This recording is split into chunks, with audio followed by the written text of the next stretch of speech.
Social work activity कार्यक्रम अनुष्ठित ओडिशा सरकार खेल और युव विकास योजनार निर्देश क्रमे षंडपत्र उच्च प्राथमिक विद्यालय तरफ स्वच्छता अभियान कार्यक्रम अनुष्ठित हो जाएगी।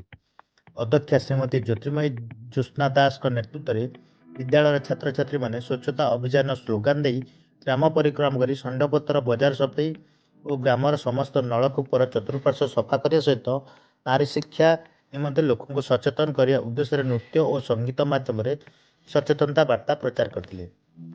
यह कार्यक्रम में विद्यालय समस्त शिक्षक शिक्षयित्री एवं अन्य कर्मचारी सहयोग करते। जमनकिरारू जितेंद्र मोदली रिपोर्ट संधान न्यूज। बंधन को पुत्र देता निर्धन को माया। गणेश देवा माता जकी पार्वती पिता महादेव।